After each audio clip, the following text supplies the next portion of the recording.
The Secret Garden. Chapter 24. Let Them Laugh. The secret garden was not the only one Dickon worked in. Round the cottage on the moor, there was a piece of ground enclosed by a low wall of rough stones. Early in the morning and late in the fading twilight, and on all the days Colin and Mary did not see him, Dickon worked there planting or tending potatoes and cabbages, turnips and carrots and herbs for his mother. In the company of his creatures, he did wonders there, and was never tired of doing them. It seemed, while he dug or weeded, he whistled or sang bits of Yorkshire moor songs, or talked to Soot or Captain, or the brothers and sisters he had taught to help him. "We'd never get on as comfortable as we do," Mrs. Sowerby said, "if it wasn't for Dickon's garden. Anything'll grow for him. His taters and cabbages is twice th size of anyone else's, and they've got a flavor with them as nobody's has." When she found a moment to spare, she liked to go out and talk to him. After supper, there was still a long, clear twilight to work in, and that was her quiet time. She could sit upon the low, rough wall and look on and hear stories of the day. She loved this time. There were not only vegetables in this garden. Dickon had bought penny packages of flower seeds now and then, and sown bright, sweet-scented things among gooseberry bushes and even cabbages. And he grew borders of mignonette and pinks and pansies and things whose seeds he could save year after year, or whose roots would bloom each spring and spread in time into fine clumps. The low wall was one of the prettiest things in Yorkshire, because he had tucked moorland foxglove and ferns and rock cress and hedgerow flowers into every crevice, until only here and there glimpses of the stones were to be seen. "All a chap's got to do to make him thrive, mother," he would say, "is to be friends with them for sure. They're just like th creatures. If they're thirsty, give 'em a drink, and if they're hungry, give 'em a bit o' food. They want to live same as we do. If they died, I should feel as if I'd been a bad lad, and somehow treated them heartless." It was in these twilight hours that Mrs. Sowerby heard of all that happened at Misselthwaite Manor. At first she was only told that Mester Colin had taken a fancy to going out into the grounds with Miss Mary, and that it was doing him good. But it was not long before it was agreed between the two children that Dickon's mother might come into the secret. Somehow it was not doubted that she was safe for sure. So one beautiful still evening Dickon told the whole story, with all the thrilling details of the buried key and the robin, and the gray haze which had seemed like deadness, and the secret Mistress Mary had planned never to reveal, the coming of Dickon, and how it had been told to him, the doubt of Mester Colin, and the final drama of his introduction to the hidden domain, combined with the incident of Ben Weatherstaff's angry face peering over the wall and Mester Colin's sudden indignant strength, made Mrs. Sowerby's nice-looking face quite change color several times. "My word," she said, "it was a good thing that little lass came to th Manor. It's been th Mackin o' her and th Savin o' him, standin' on his feet, and us all thinkin' he was a poor half-witted lad with not a straight bone in him." She asked a great many questions, and her blue eyes were full of deep thinking. "What do they make of it at th Manor, him being so well and cheerful and never complaining?" she inquired. "They don't know what to make of it," answered Dickon. "Every day as comes round his face looks different. It's fillin' out and doesn't look so sharp, and th waxy color is goin'.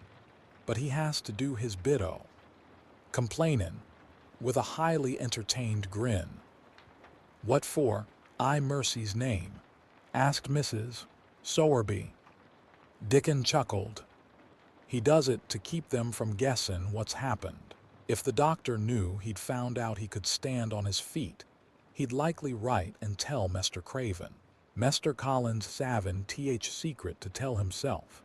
He's going to practice his magic on his legs every day till his father comes back, and then he's going to march into his room and show him he's as straight as other lads. But him and Miss Mary thinks it's best plan to do a bit o' groaning and fretting now and then to throw folk off th. Center. Mrs. Sowerby was laughing a low, comfortable laugh long before he had finished his last sentence. She said, that pair's enjoyin' theirselves, I'll warrant. They'll get a good bit o' play actin' out of it, and there's nothin' children likes as much as play actin'. Let's hear what they do, Dickon lad. Dickon stopped weeding and sat up on his heels to tell her. His eyes were twinkling with fun. Mr. Colin is carried down to his chair every time he goes out, he explained, and he flies out at John, footman, for not carrying him careful enough.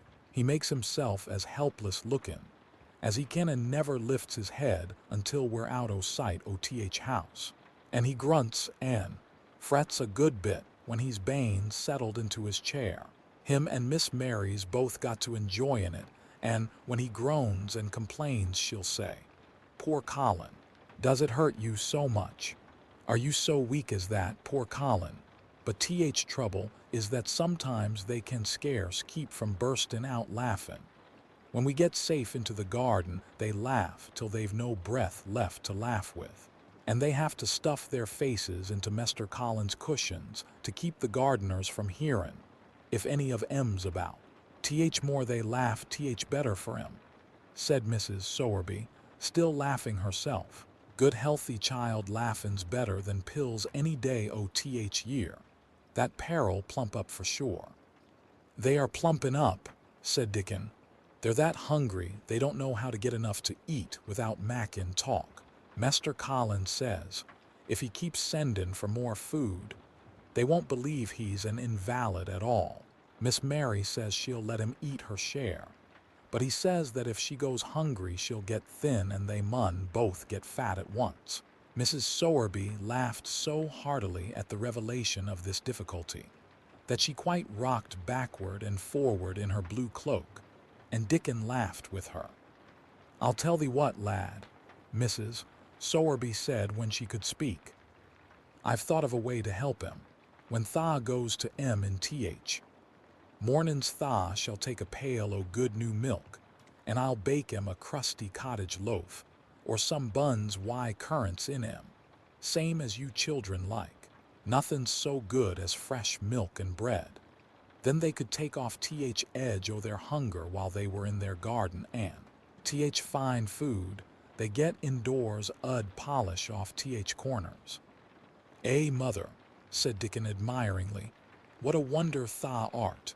Tha always sees a way out o' things. They was quite in a pother yesterday. They didn't see how they was to manage without ordering up more food. They felt that empty inside. Their 2 young uns growin' fast, and health's comin' back to both of 'em.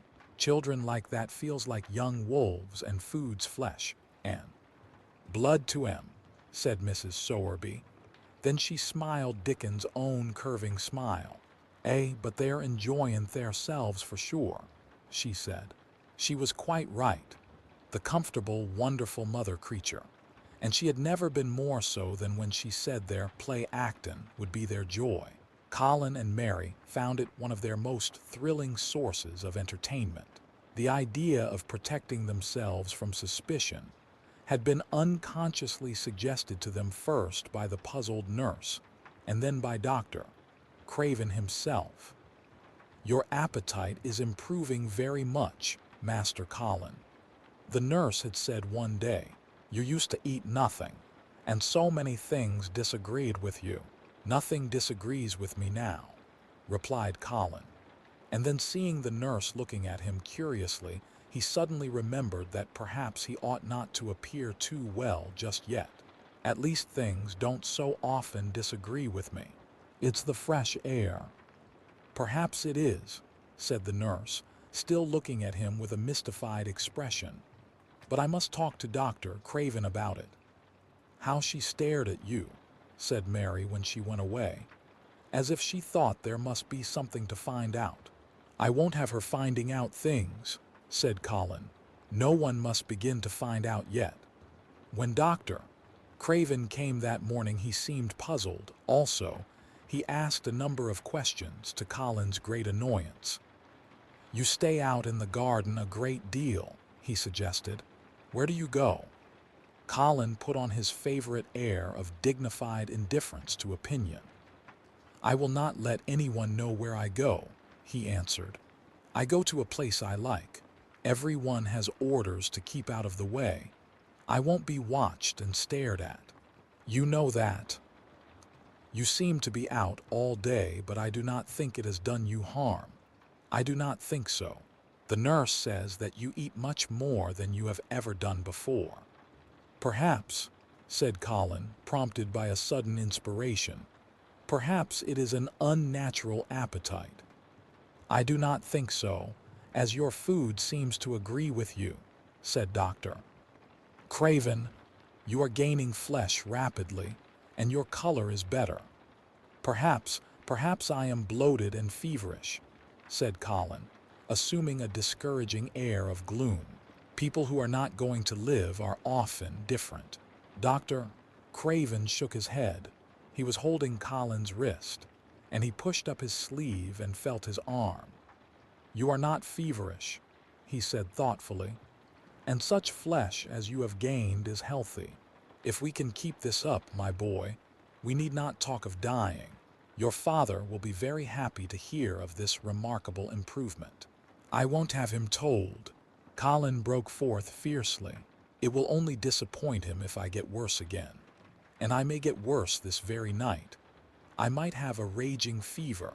I feel as if I might be beginning to have one now. I won't have letters written to my father. I won't. You are making me angry, and you know that is bad for me. I feel hot already. I hate being written about and being talked over as much as I hate being stared at." "Hush, my boy," Dr. Craven soothed him. "Nothing shall be written without your permission. You are too sensitive about things. You must not undo the good which has been done." He said no more about writing to Mr. Craven, and when he saw the nurse, he privately warned her that such a possibility must not be mentioned to the patient. "The boy is extraordinarily better," he said. "His advance seems almost abnormal. But of course he is doing now of his own free will what we could not make him do before. Still, he excites himself very easily, and nothing must be said to irritate him." Mary and Colin were much alarmed and talked together anxiously. From this time dated their plan of play-acting. "I may be obliged to have a tantrum," said Colin regretfully. "I don't want to have one, and I'm not miserable enough now to work myself into a big one. Perhaps I couldn't have one at all. That lump doesn't come in my throat now, and I keep thinking of nice things instead of horrible ones. But if they talk about writing to my father, I shall have to do something." He made up his mind to eat less. But unfortunately, it was not possible to carry out this brilliant idea when he wakened each morning with an amazing appetite. And the table near his sofa was set with a breakfast of homemade bread and fresh butter, snow-white eggs, raspberry jam, and clotted cream. Mary always breakfasted with him, and when they found themselves at the table, particularly if there were delicate slices of sizzling ham sending forth tempting odors from under a hot silver cover, they would look into each other's eyes in desperation. "I think we shall have to eat it all this morning, Mary," Colin always ended by saying. "We can send away some of the lunch and a great deal of the dinner." But they never found they could send away anything, and the highly polished condition of the empty plates returned to the pantry awakened much comment. "I do wish," Colin would say also, "I do wish the slices of ham were thicker, and one muffin each is not enough for anyone." "It's enough for a person who is going to die," answered Mary when first she heard this, "but it's not enough for a person who is going to live. I sometimes feel as if I could eat 3 when those nice fresh heather and gorse smells from the moor come pouring in at the open window. The morning that Dickon, after they had been enjoying themselves in the garden for about 2 hours, went behind a big rose bush and brought forth 2 tin pails, and revealed that one was full of rich new milk with cream on the top of it, and that the other held cottage-made currant buns folded in a clean blue and white napkin. Buns so carefully tucked in that they were still hot. There was a riot of surprised joyfulness. What a wonderful thing for Mrs. Sowerby to think of. What a kind, clever woman she must be. How good the buns were, and what delicious fresh milk. Magic is in her just as it is in Dickon, said Colin. It makes her think of ways to do things, nice things. She is a magic person. Tell her we are grateful, Dickon, extremely grateful. He was given to using rather grown-up phrases at times. He enjoyed them. He liked this so much that he improved upon it. Tell her she has been most bounteous, and our gratitude is extreme. And then, forgetting his grandeur, he fell to and stuffed himself with buns and drank milk out of the pail in copious draughts in the manner of any hungry little boy who had been taking unusual exercise and breathing in moorland air, and whose breakfast was more than 2 hours behind him. This was the beginning of many agreeable incidents of the same kind. They actually awoke to the fact that as Mrs. Sowerby had 14 people to provide food, for she might not have enough to satisfy 2 extra appetites every day. So they asked her to let them send some of their shillings to buy things. Dickon made the stimulating discovery that in the wood in the park outside the garden, where Mary had first found him piping to the wild creatures, there was a deep little hollow where you could build a sort of tiny oven with stones and roast potatoes and eggs in it. Roasted eggs were a previously unknown luxury, and very hot potatoes with salt and fresh butter in them were fit for a woodland king, besides being deliciously satisfying. You could buy both potatoes and eggs, and eat as many as you liked without feeling as if you were taking food out of the mouths of 14 people. Every beautiful morning the magic was worked by the mystic circle under the plum tree, which provided a canopy of thickening green leaves after its brief blossom time was ended. After the ceremony, Colin always took his walking exercise, and throughout the day he exercised his newly found power at intervals. Each day he grew stronger and could walk more steadily and cover more ground. And each day his belief in the magic grew stronger, as well it might. He tried one experiment after another, as he felt himself gaining strength, and it was Dickon who showed him the best things of all. Yesterday, he said one morning after an absence, I went to Thwaite for mother, and near Th Blue Cow Inn I seed Bob Haworth. He's the strongest chap on Th Moor. He's the champion wrestler, and he can jump higher than any other chap and throw Th hammer farther. He's gone all Th way to Scotland for Th sports some years. He's knowed me ever since I was a little and he's a friendly sort, and I axed him some questions. Th Gentry calls him a athlete, and I thought of thee, Mester Colin. And I says, how did tha make tha muscles stick out that way, Bob? Did tha do anything extra to make thyself so strong? And he says, well, yes, lad, I did. A strong man in a show that came to Thwaite once showed me how to exercise my arms and legs and every muscle in my body. And I says, could a delicate chap make himself stronger with Bob? And he laughed and says, art tha Th delicate chap? And I says, no, but I knows a young gentleman that's getting well of a long illness, and I wish I knowed some o' them tricks to tell him about. I didn't say no names, and he didn't ask none. He's friendly same as I said, and he stood up and showed me good-natured like, and I imitated what he did till I knowed it by heart. Colin had been listening excitedly. Can you show me? He cried. Will you? Aye, to be sure. Dickon answered, getting up.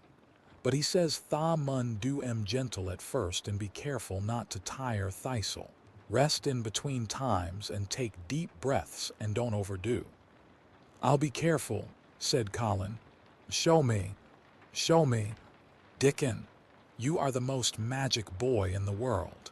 Dickon stood up on the grass and slowly went through a carefully practical but simple series of muscle exercises. Colin watched them with widening eyes. He could do a few while he was sitting down. Presently he did a few gently while he stood upon his already steadied feet. Mary began to do them also.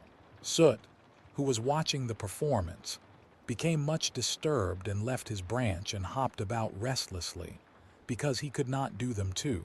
From that time, the exercises were part of the day's duties as much as the magic was.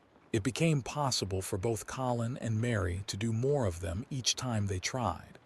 And such appetites were the results that, but for the basket Dickon put down behind the bush each morning when he arrived, they would have been lost. But the little oven in the hollow and Mrs. Sowerby's bounties were so satisfying that Mrs.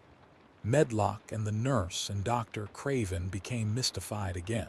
You can trifle with your breakfast and seem to disdain your dinner if you are full to the brim with roasted eggs and potatoes, and richly frothed new milk and oat cakes and buns and heather honey and clotted cream. They are eating next to nothing, said the nurse. They'll die of starvation if they can't be persuaded to take some nourishment, and yet see how they look.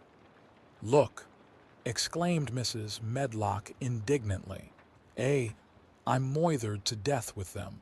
They're a pair of young Satans, bursting their jackets one day, and the next turning up their noses at the best meals cook can tempt them with. Not a mouthful of that lovely young fowl and bread sauce did they set a fork into yesterday. And the poor woman fair invented a pudding for them, and back it sent. She almost cried. She's afraid she'll be blamed if they starve themselves into their graves. Dr. Craven came and looked at Colin long and carefully. He wore an extremely worried expression when the nurse talked with him, and showed him the almost untouched tray of breakfast she had saved for him to look at. But it was even more worried when he sat down by Colin's sofa and examined him. He had been called to London on business and had not seen the boy for nearly 2 weeks. When young things begin to gain health, they gain it rapidly. The waxen tinge had left Colin's skin, and a warm rose showed through it. His beautiful eyes were clear and the hollows under them, and in his cheeks and temples had filled out.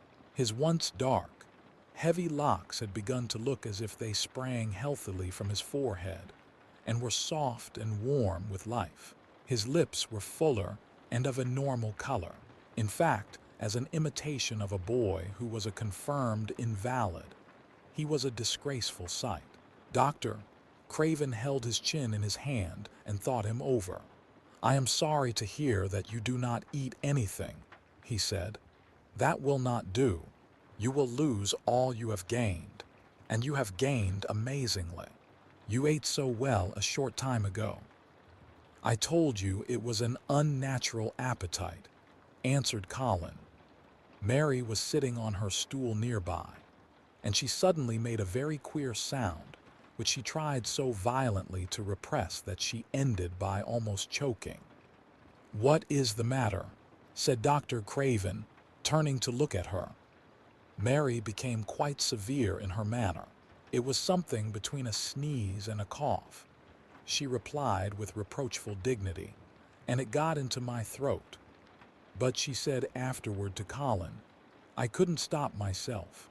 It just burst out because all at once I couldn't help remembering that last big potato you ate, and the way your mouth stretched when you bit through that thick, lovely crust with jam and clotted cream on it. Is there any way in which those children can get food secretly? Dr. Craven inquired of Mrs. Medlock. There's no way unless they dig it out of the earth or pick it off the trees, Mrs. Medlock answered. They stay out in the grounds all day and see no one but each other.